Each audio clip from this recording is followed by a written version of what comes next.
Coucou tout le monde, j'espère que vous allez tous et toutes très bien. Comme vous avez vu dans le titre, aujourd'hui on se retrouve puisqu'on va choisir ensemble ma palle pour le mois d'août.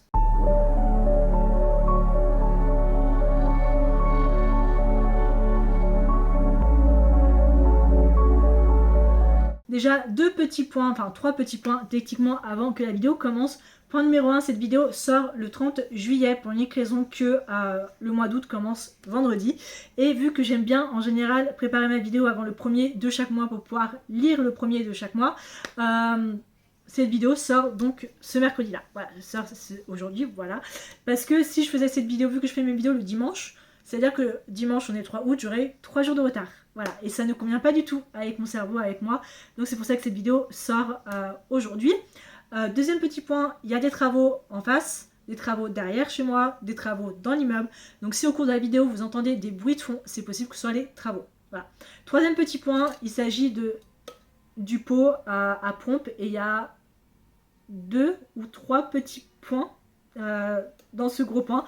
Point numéro 1, pendant le mois de juillet, j'ai enlevé tous les pompes, j'ai lu ce qu'il y avait, j'ai jeté et je me suis débarrassée de certains qu'il y avait parce que soit j'avais pas m'en servir, soit j'avais pas forcément les livres qu'il faut, mais j'ai rajouté plein de nouveaux pompes. Et donc deuxième petit point qui va avec, parmi ces pompes là, enfin j'ai mon ordinateur avec moi aujourd'hui parce que parmi ces pompes là, il y en a où ça requiert soit Spotify, soit Number Generator, Color Generator, tout ça, Goodreads, et en général vu que je fais avec mon téléphone, je ne peux pas les faire. Ce qui fait qu'il y a des prompts que malheureusement je ne peux pas utiliser, mais pour une fois j'y ai pensé. Et dernier petit point, aujourd'hui on va faire un petit changement qu'on va faire pendant un petit moment. Chaque papier que je vais tirer, je ne vais pas les remettre dans le pot à la fin de la vidéo. Ce qui fait que, vu qu'habituellement quand on tire des papiers, vous savez, après je les remets dedans. Et le mois suivant, des fois on retombe souvent, pendant les mois qui viennent, 3-4 fois sur le même prompt. Tandis que là, j'ai décidé en gros que les papiers qu'on tire, on les laisse de côté. Et on les remettra en gros quand le pot sera presque vide. Donc en gros, c'est essayer de descendre un max ces papiers-là. Voilà, c'est comme descendre ta palle physique, seulement tu descends les petits papiers qui vont t'aider à choisir ta palle. Voilà, j'espère que ça a du sens. En ce qui concerne ma palle, pour le mois d'août, j'aimerais aller doucement et choisir 8 romans parce que pour le mois de juillet, j'ai choisi 10 romans et j'ai lu plus de 10 romans, ce qui est plutôt pas mal, j'ai envie de dire. Mais aussi parce que août, c'est le mois où je vais beaucoup sortir avec ma famille et mes amis, donc j'aimerais profiter un max et pas être que focus sur la lecture, où là j'étais au mois de juillet, ce qui est plutôt pas mal, hein, j'ai envie de dire, j'ai quand même beaucoup plus lu que j'ai regardé de films et de séries, hein, ce qui n'était pas du tout prévu, mais bon, c'est comme ça. Et parmi ces 8 romans, j'en ai déjà choisi un. Le premier que je choisis, c'est Accomplice de Vilaine de Anna Nicole Meyer, qui est donc le 3e tome de sa saga Aston to the Villain. Voilà, tout simplement, qui sort, il me semble, le 5 août, le 3 ou le 5, laissez-moi que je vous dise ça, que je vous dise pas de bêtises. Que je vous dise pas de bêtises. C'est ça, le 5. Il sort le 5 août, donc ça va être la sortie récente que je lirai tout de suite. Voilà, ce qui fait qu'on a 7 petits papiers à tirer. Ma palle physique qui est qui a pas mal descendu. Seule nouveauté, c'est celui-ci, The Night and the Moth de Rachel Guilly, que j'espère pouvoir sortir. Peut-être lire un chouïa moins de romances parce que j'ai lu beaucoup de romances en juillet. Enfin, ce mois-ci, donc on est encore au mois de juillet. Ce mois-ci, ce qui fait que ça fait beaucoup à enchaîner, voilà. Et comme d'hab, essayer de descendre un max ma palle numérique que ma palle physique et continuer mes sagas ou terminer mes sagas ou être à jour dans mes sagas. On est parti? Ok. Alors, on va tirer vers le fond. Donc en gros, les 7 papiers que je vais tirer là, on va les mettre de côté et on les ressortira que quand le pot sera vide. Donc on les reverra qu'une seule fois et ce sera cette fois-là. Ok, ok. C'est celui-ci que j'avais en main. C'est celui-ci que j'avais en main. Papier numéro 1. Et le but pour qu'une bonne palle fonctionne, c'est de vraiment choisir les livres qui te font envie quand tu choisis les points. A romance book, voilà, qu'est-ce que je disais? Un livre de romance. Et ben c'est très simple.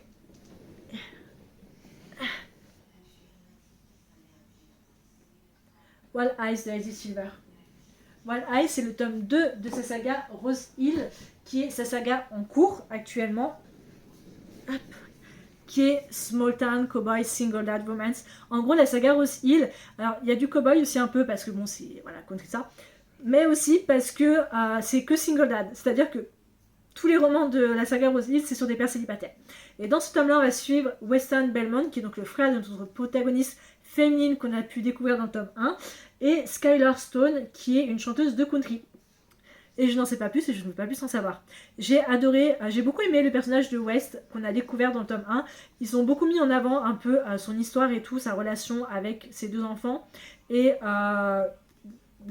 et son ex-copine, son ex-femme, fiancée, je sais pas trop, dedans pour vraiment nous dire après, de vraiment lire, enfin comprendre plus ou moins l'histoire avec Wild Eyes. Donc j'ai super hâte. Donc premier roman qui rejoint ma page, c'est Wild Eyes de Elsie Silver. Je sais quoi maintenant à chaque fois. Papier numéro 2. Bah celui-ci. Papier numéro 2, ça va être A Book with a Number in the Title. Donc un livre avec un numéro dans le titre. Et ceci va être très simple puisque je vais choisir tout simplement Redeeming Six de Chloe Walsh, qui est donc le 4e tome de sa saga Boys of Tommen. J'ai lu, il me semble que j'étais en pleine lecture de Saving Six en juin, quand j'ai choisi ma palle du mois de juillet. Et il me semble que j'ai lu et terminé Saving Six en juillet. Et vu que mon but c'est de lire à peu près deux romans de Chloe Walsh par an, parce que chaque 2 tomes suit un couple. Biding et Keeping 13, ça suivait un couple que j'ai lu l'année dernière. J'ai lu Saving Six et donc là Remaining Six qui est la suite. Et Taming Seven, on suit un nouveau couple. Donc voilà, donc c'est parfait parce qu'en plus ça me fait continuer mes sagas. Donc le deuxième roman qui rejoint ma page, c'est Redeeming Six de Chloe Walsh. Papier numéro 3, papier numéro 3. On va essayer de piocher vers le fond. Hop.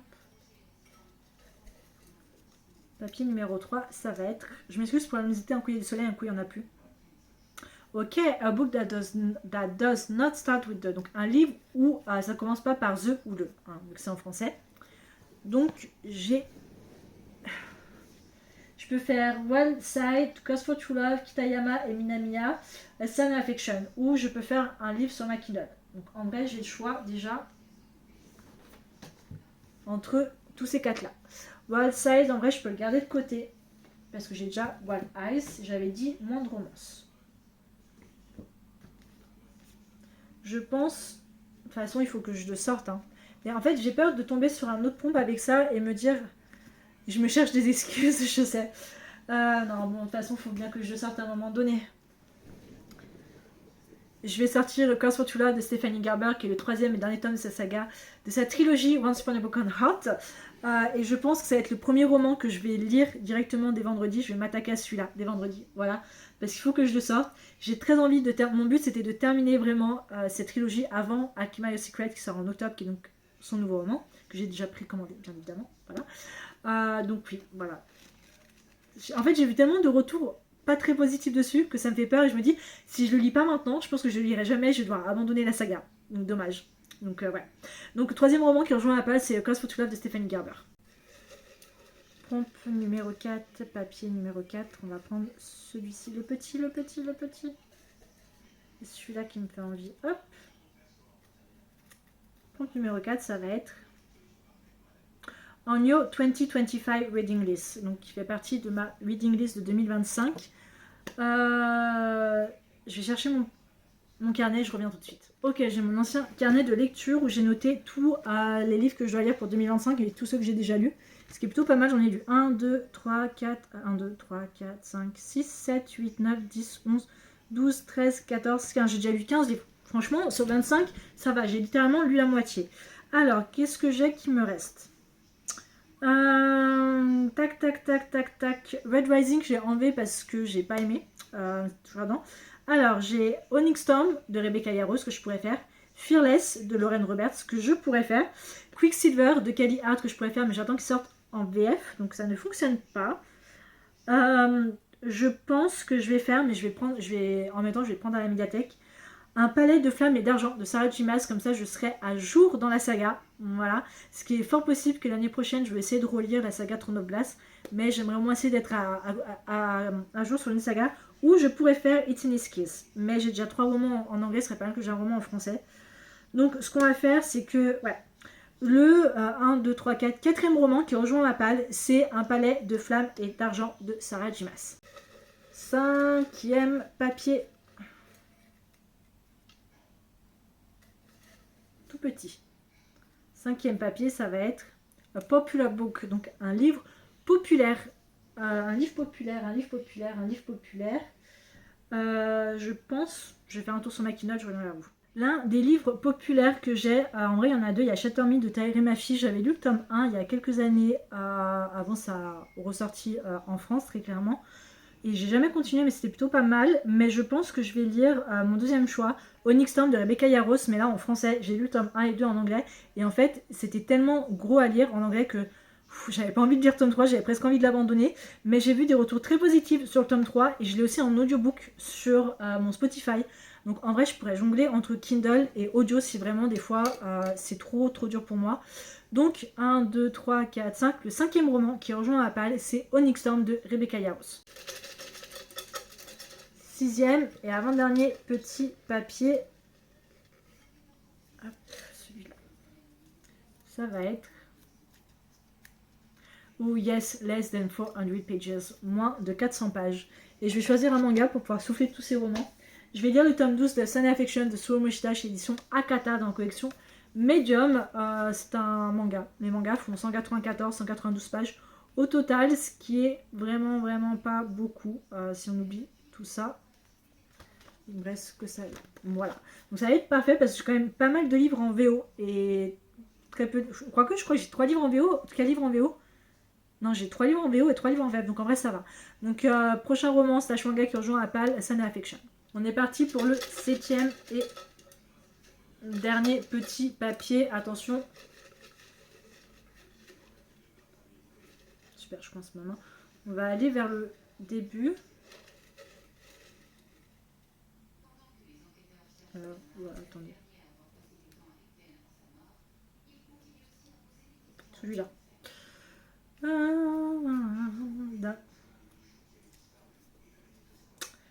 The Last Book You Bought, le dernier livre que tu as acheté.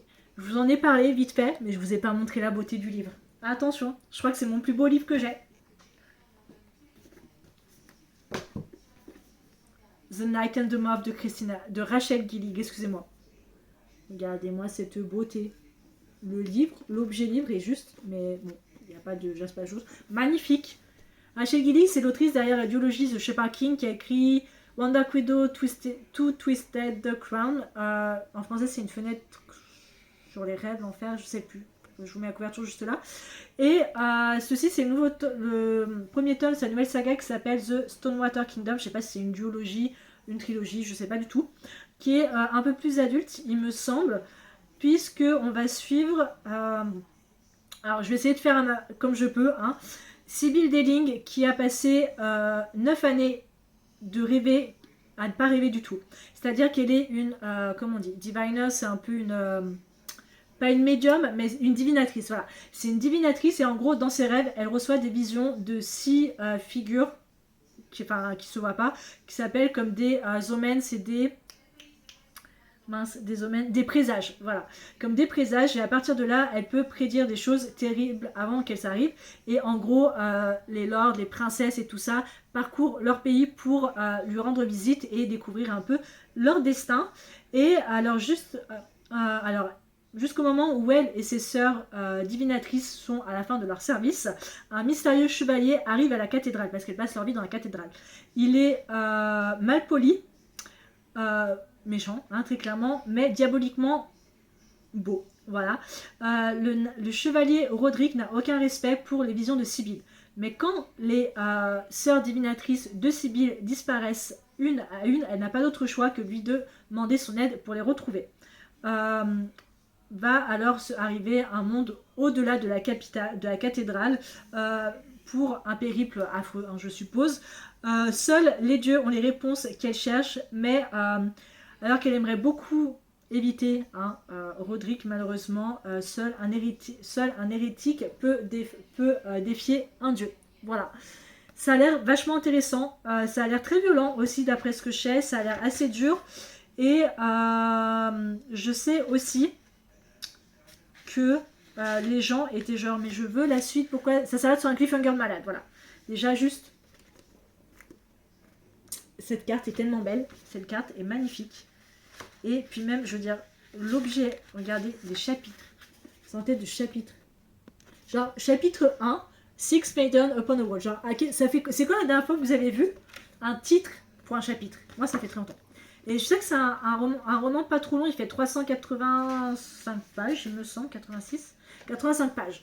Donc j'ai extrêmement hâte de lire. Donc 7e et dernier roman qui rejoint Apple, c'est The Night and the Moth. Donc si on fait le point sur mes 8 romans à lire pour le mois d'août, on a déjà Un palais de flammes et d'argent de Sarah J. Maas, Onyx Storm de Rebecca Yarros, Redeem in Six de Chloé Wash.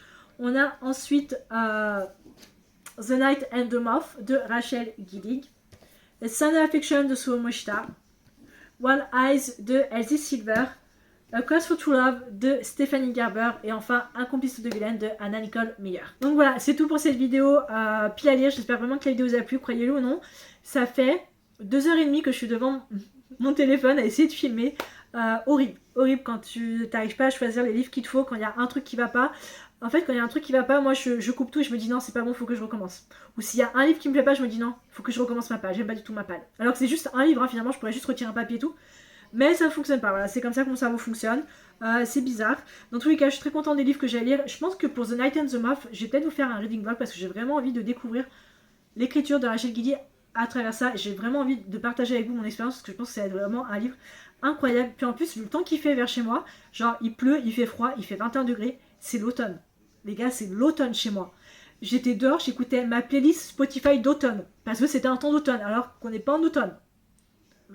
Moi je vis parfaitement bien.